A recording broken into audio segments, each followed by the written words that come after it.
Hello and welcome back to study with Saurabh YouTube channel. आज के इस वीडियो में हम तुलसीदास के पढ़ेंगे, जो कि हमारा झारखंड सीजीएल पेपर 2 के हिंदी के लिए है और ये निर्धारित कवियों में पार्ट नंबर 4 है। इससे पहले मैंने पार्ट 1, 2, 3 अपलोड कर दिया है और ये चैप्टर 6 है। इससे पहले मैंने 5 चैप्टर अपलोड किए हैं, तो यदि आपने उन वीडियोस को नहीं देखा है तो उनको आप पहले देख लोगे, उसके बाद ही इन वीडियोस पे आओगे। ये जो हम देख रहे हैं वो हम झारखंड सीजीएल पेपर 2 जो हिंदी है उसको पूरी तरीके से ख़त्म करेंगे और ये हम ऑफिशियल सिलेबस के जो अनुसार ही इसको देखेंगे और न ज़्यादा न कम देखेंगे। इसके यदि आपको वीडियो का PDF चाहिए तो आप हमारे टेलीग्राम चैनल से जुड़ सकते हो। इससे पहले आप देख सकते हो विद्यापति ठाकुर, कबीरदास और सूरदास से संबंधित मैंने वीडियो अपलोड कर दिया है, तो यदि आपने इनको नहीं देखा है तो इनको आप देख लोगे। मैं लिंक डिस्क्रिप्शन में दे दूंगा या फिर आप मेरे चैनल को जो प्लेलिस्ट है उसको चेक कर सकते हो। ये जो सारे वीडियोज हैं उनको आप यदि एक जगह देखना चाहते हो तो JSSC सीजीएल हिंदी पेपर 2 करके एक प्लेलिस्ट बना हुआ है, जिसमें आपको JSSC हिंदी पेपर 2 के सारे वीडियोस मिल जाएंगे। लगभग मैंने 24 से 25 वीडियो इसमें अभी तक अपलोड कर दिया है। एक इम्पॉर्टेंट बात, यदि आपने कहानी, नाटक, उपन्यासों को नहीं पढ़ा है तो मैंने इनको टेलीग्राम चैनल पे अपने अपलोड कर दिया है, वहाँ से आप इसे डाउनलोड कर पढ़ सकते हो। ये हमारा टेलीग्राम चैनल है स्टडी विद सौरभ ऑफिशियल। इसे आप टाइप कर या फिर मैं लिंक डिस्क्रिप्शन में दे दूंगा, वहाँ से आप इसे ज्वाइन कर सकते हो। तो चलिए सबसे पहले तुलसीदास के जो कुछ जीवन के बारे में फैक्ट्स है उनको हम देख लेते हैं। तो इनका जो जन्म हुआ वो बांदा उत्तर प्रदेश में हुआ और इनके जन्म 1532 और मृत्यु 1623 समानता ये माना जाता है। ठीक है, तो इनका नाम क्या था? तो इनका नाम गोस्वामी तुलसीदास था और इनका उपनाम क्या था? तो उपनाम मानस का हंस कहा जाता है। इसे जो तुलसीदास हैं उन्हें मानस का हंस कहा जाता है, क्योंकि उन्होंने रामचरित्र मानस को रचना की थी, जिन कारण से उसे मानस का हंस भी कहा जाता है। इनके जो पिता हैं इनका नाम आत्माराम दुबे था। इनके जो पिता थे इनका नाम आत्माराम दुबे था। ठीक है, उसके बाद इनकी माता का नाम, इनकी जो माता है उनके नाम हुलसी थी, हुलसी। ठीक है, उनकी पत्नी थी रत्नावली। जन्म स्थान कहाँ था? तो राजापुरा, ये सबसे इंपॉर्टेंट है। राजापुरा बांदा आप याद रखोगे। जन्म स्थान, जन्म ईस्वी ये पूछा जाता है। पिता का नाम, इसलिए मैं सारी ये चीज़ें बता रहा हूँ क्योंकि प्रीवियस में ये सब चीज़ें पूछी गई हैं। जन्म जो हुआ था 1532 ईस्वी में था और मृत्यु 1623 ईस्वी में हुई थी। इसको आप उलट देना है बस, 1532 और इसको उलट दीजिए तो ये 23 बन जाएगा, तो 1623 मृत्यु हो जाएगा। इस तरह से आप कैसे भी ट्रिक लगाकर आप इसे याद रख सकते हो। इनके गुरु जो थे वो नरहरि दास थे। नरहरि दास इनके गुरु के नाम थे और इनकी जो प्रमुख रचनाएं हैं जिनमें श्री रामचरितमानस हो गया, विनय पत्रिका होगी, कवितावली हो गई, गीतावली हो गई। और इनकी जो भाषा हुआ करती थी वो अवधी हुआ करती थी। भाषा जो थी वो इनकी अवधी थी, या फिर इसे और ये ब्रज भाषा में भी इनकी कुछ रचनाएं मिलती है। इनका जो जन्म काल था वो कौन सा था? तो वो भक्ति काल था। जब हिंदी साहित्य का जो विभाजन आप पढ़ोगे तो उसमें भक्ति काल है, जिसे रामचंद्र शुक्ल ने वीर गाथा काल भी कहा है। आदि काल को वीर गाथा काल कहा है, भक्ति काल को नहीं, मैं सॉरी। तो ये भक्ति काल से संबंधित है। ठीक है, जन्म इनका भक्ति काल में हुआ था। इनका जो जीवन परिचय से कुछ चीज़ें देख लेते हैं। तो जन्म जैसा कि मैंने बताया 1532 ईस्वी में राजपुरा ग्राम में हुआ था इनका जन्म, जो कि उत्तर प्रदेश के बांदा, जो कि वर्तमान चित्रकूट में स्थित है। कुछ विद्वानों का मानना है कि तुलसीदास का जो जन्म हुआ था वो एटा जिले में था। ये विवादित है। ठीक है, ये एक चीज़ आप याद रखो कि ये अकबर के समकालीन थे। ठीक है, ये बार बार पूछा जाता है, तो ये किसके समकालीन थे? तो ये अकबर के समकालीन थे। तो और यहाँ से देख सकते हो कि तुलसीदास के जो पिता हैं उनका नाम आत्माराम दुबे और माता का नाम हुलसी था। तुलसीदास जो है उनके जन्म को लेकर एक दोहा भी प्रचलित है। तो ये पूछा जा सकता है कि 15 से 54 विषय कालिंदे के तीर, सावन शुक्ला सतमी, तुलसी धर के शरीर। तो ये पूछ सकता है कि किससे संबंधित है। वैसे तुलसी जब लिखा हुआ है तो आप आसानी से इसे टिक भी कर दोगे। जो तुलसीदास थे ये हिंदी साहित्य के महानतम कवि हैं, जिन्होंने रामचरितमानस, इनकी सबसे महानतम जो लेखन कला है वो रामचरितमानस है। इसे आदि काव्य के रचयिता महर्षि वाल्मीकि जो है उनका अवतार भी माना जाता है। जो वाल्मीकि है उनका अवतार किसे माना जाता है? तो वो तुलसीदास को माना जाता है। तुलसीदास जो थे वो कौन सा ब्राह्मण थे? तो समार्त्य ब्राह्मण थे। ये भी आपसे पूछा जा सकता है। शुकर क्षेत्र में रहकर जो सुकर क्षेत्र था उसमें रहकर एक जो चौधरी थे, नरसिंह चौधरी, गुरु नरसिंह चौधरी, इन्होंने तुलसीदास नाम दिया था। किसको? तो ये जो तुलसीदास का जो तुलसीदास नाम पढ़ा है वो किसने दिया? तो नरसिंह चौधरी ने दिया, ये आप याद रखोगे। उनकी जो अंतिम कृति है, यदि पूछा जाए कि जो तुलसीदास हैं उनकी अंतिम रचना कौन सी है, अंतिम किताब कौन सी है, तो वो विनय पत्रिका उन्होंने लिखी थी। ठीक है।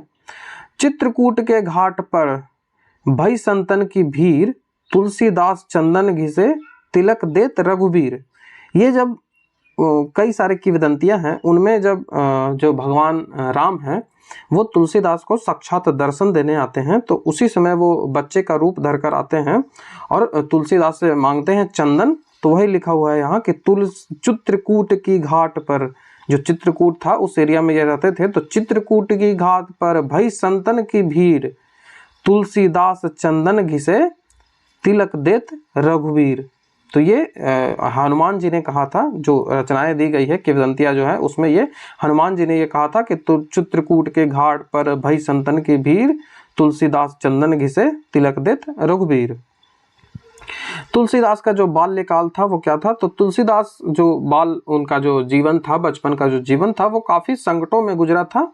वो काफी आपदाओं उन पे बीती थी। जो उनका परिवार था वो भिक्षोपजीवी था, मतलब भिक्षा मांगता था, घूम घूम के जब उन भिक्षा मांगता था तभी से उनका जो जीवन चलता था, जिस कारण से तुलसीदास को जो परिवार था उसमें काफ़ी इनको संकट हो रहा था।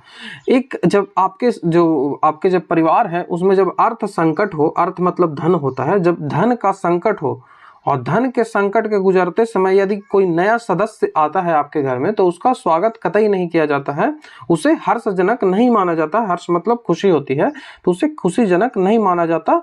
और अभुक्त मूल नक्षत्र में पैदा होने के कारण, जो नक्षत्र था खास करके हिंदू धर्म में इन सब चीज़ों का ध्यान रखा जाता है, तो अभुक्त नक्षत्र में पैदा होने के कारण उनके जो माता पिता थे उन्होंने इनका त्याग कर दिया था।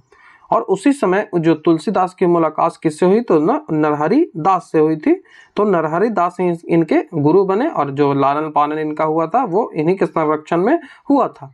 ठीक है। यहीं से नरहरि दास से ही जो शास्त्र हैं, जो बुक्स हैं, उनका ज्ञान इन्होंने लिया था और बाद में ये काशी चले गए थे। और तुलसीदास की जैसा कि मृत्यु मैंने बताया 1623 ईस्वी में जो हुआ था। ठीक है। इनकी जो मृत्यु है उसके संदर्भ में भी एक दोहा प्रचलित है, आप इसे देख लो कि संवत 1680 80 गंग के तीर, श्रावण शुक्ल सप्तमी, तुलसी राज्यो शरीर। तो इनके जन्म और इनकी मृत्यु दोनों से संबंधित दोहे प्रचलित है जो आपको ध्यान में रखने हैं। इनका विवाह और वैराग्य से संबंधित जीवन कैसा था? तो इन्होंने इनका जो काशी के पास इन्होंने परम विद्वान जो संत थे उनसे वेदांग की भी शिक्षा ली, दर्शन की भी शिक्षा ली, इतिहास की, पुराण की, इन सब से किससे ली? तो ये नरहरि दास से शिक्षा इन्होंने ली। 29 साल की जो उम्र थी उसमें तुलसीदास का विवाह किससे हुआ? तो वो रत्नावली से हुआ। और इनकी कई सारी किंवदंतियां हैं, तो ये हम इन सब चीज़ों में नहीं पढ़ेंगे। तो ये एक दोहा है, ये प्रचलित है। जब तुलसीदास जो है वो अपने पत्नी से मिलने जो अपने ससुराल है वो चले गए थे, तो उनकी पत्नी ने शर्म और लज्जा से कहा था ये चीजें कि अस्थि चर्म मय देह भम, तामे ऐसी प्रीत, तैसी जो श्री राम मह होती न तो भव भीति। तो ये उनकी पत्नी रत्नावली ने उनसे कहा था, जिस कारण से तुलसीदास का जो मन है उस पर कठोर प्रभाव पड़ा, उसके जो मन है वो दुखी हुआ और उन्होंने गृह को त्याग कर गृहस्थ जीवन को त्याग कर वैराग्य को अपना लिया और अपने अंततः उन्होंने शिक्षा प्राप्त की। साहित्य में इनका क्या स्थान है? तो ये जैसा कि मैंने बताया इन्होंने वैराग्य को अपना लिया था। तुलसीदास की सबसे जो प्रसिद्ध रचना है वो कौन सी है? तो ये श्री रामचरितमानस है, जो काशी में ही लिखी गई थी। ये आप याद रखोगे, और ये कई बार लिखी गई। बाकी किंवदंतियां उतना हमको ध्यान नहीं रखना है कि साक्षात भगवान आते थे, साक्षात शंकर भगवान आते थे और उनके जो प्रभाव में आकर ही ये रचनाएं हुआ करती थी, तो बाकी उन सब पे हम ध्यान नहीं देंगे। इन्होंने अपनी अधिकांश जो रचनाएं हैं वो काशी, चित्रकूट और अयोध्या के क्षेत्र में ही किया था। ठीक है। इन्हें आदि कवि जो महर्षि वाल्मीकि हैं उनका अवतार भी माना जाता है, यह याद रखो। और आदि कवि किसे कहा जाता है, तो ये महर्षि वाल्मीकि को, आदि कवि जो रामायण के रचयिता है महर्षि वाल्मीकि, उनको कहा जाता है क्योंकि इन्होंने रामचरितमानस किया, ये चौपाई के रूप में इन्होंने रचना की थी। रामचरितमानस लोक ग्रंथ है, इसे उत्तर भारत के बड़े भक्ति भाव से पढ़ा जाता है। आप समझ सकते हो कि रामचरितमानस का यहाँ कई सारे पाठ भी किए जाते हैं।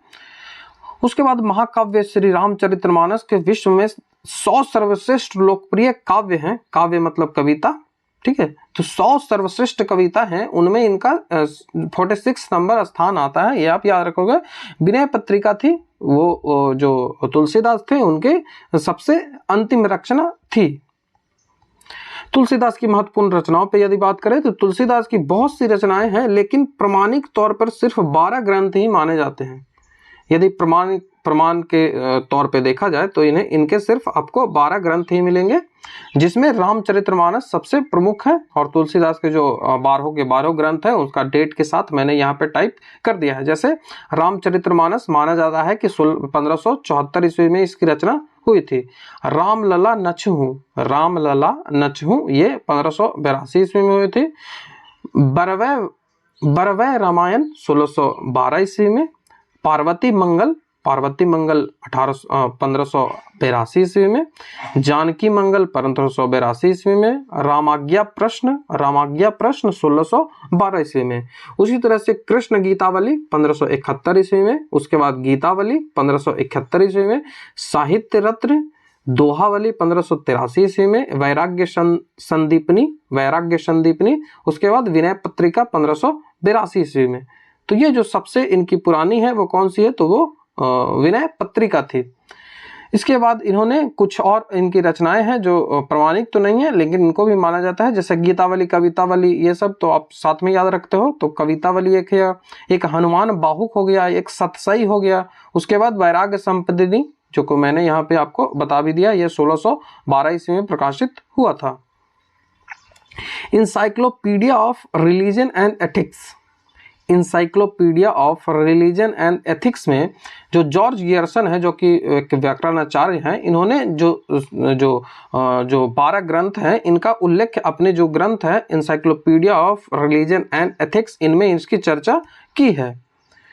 तो ये वीडियो था जिसमें हमने तुलसीदास से संबंधित जितनी भी उनके रचनाएं थी, उनका जो जीवन था, उनका जो साहित्य था, उनकी जो मतलब कि उनका जो ज्ञान था, उन सब पे हमने काफ़ी डिटेल से चर्चा की। ये वीडियो काफ़ी छोटा हुआ क्योंकि ये जो चीज़ें थी वो हमको ज़्यादा नहीं पढ़नी थी। तो आशा करता हूँ आपको वीडियो अच्छा लगा होगा। यदि आपको वीडियो अच्छा लगता है तो हमारे चैनल को सब्सक्राइब, वीडियो को लाइक, शेयर, कमेंट जरूर कर दें। यदि आप हमारे चैनल पर नए हैं तो कुछ प्लेलिस्ट है उनको आप चेक कर सकते हो। तो इस वीडियो में हमने तुलसीदास को देख लिया। अब जो हमारा नेक्स्ट वीडियो होगा वो पार्ट 5 होगा, जिसमें हम आगे के जो कवि हैं उनको देखेंगे और जल्द से जल्द इस जो सीरीज है झारखंड सीजीएल पेपर 2 इसको कंप्लीट करेंगे। अब आपके स्क्रीन पे हमारा यूट्यूब चैनल सब्सक्राइब करने का बटन दिख रहा होगा, टेलीग्राम चैनल ज्वाइन करने का बटन दिख रहा होगा और नेक्स्ट वीडियो की प्लेलिस्ट दिख रही होगी। तो वीडियो देखने के लिए थैंक यू।